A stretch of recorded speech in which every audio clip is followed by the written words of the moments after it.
Money is one now. There's one system of money. And the big decisions are made by few people and implemented in macro management worldwide. Oh, it's working. But we are not benefiting from that because we happen to be in the trenches. We're what my father called the poor bloody infantry, the PBI. We're not the privileged ones. But it's working. So they don't mind if there's hundreds of thousands of layoffs every day, or if... They don't mind the killings in Bosnia-Herzegovina. They don't mind the Holocaust. Any Holocaust, the Armenian Holocaust, the Jewish Holocaust, the Sudanese Holocaust, the East Timor Holocaust. They know all these things are going on. They supply the arms with which these Holocausts are performed. They don't care about the drugs. American chemical companies manufacture the chemicals necessary for the laboratories in Latin America, in Colombia and Peru, that make the drugs that are corrupting our people. They don't mind that. They don't mind that. That's money. So the New World Order is working perfectly, as far as the instigators of the New World Order goes. Is there a place for Christianity in the New World Order? None. There is no place. There is for the moment. That's why they would like to get control of the papacy. Is there a place for Christianity in the New World Order? No, not ultimately. For the moment, yes. Those who are managing the New World Order see the church in its structure, in its visible organization, as a source of social stability. It's schools, it's universities, it's people obeying what they're told to do. If you can get a hold of that organization, you literally control the lives of nearly 1 billion people. Remember, we are almost 1 billion people today, nominal Catholics. If you get that in train, under control, think of the power you have.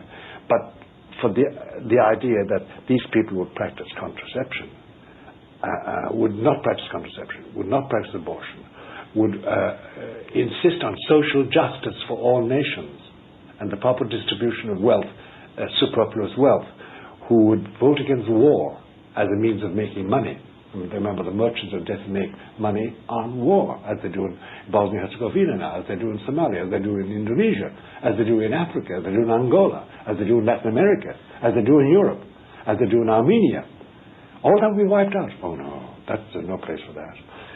Behind it all, Bernard, there is this mysterious thing which we must touch upon.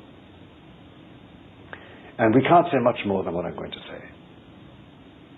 There's no doubt about it that it's not merely that there are a crowd of men and women who are, strictly speaking, Luciferian.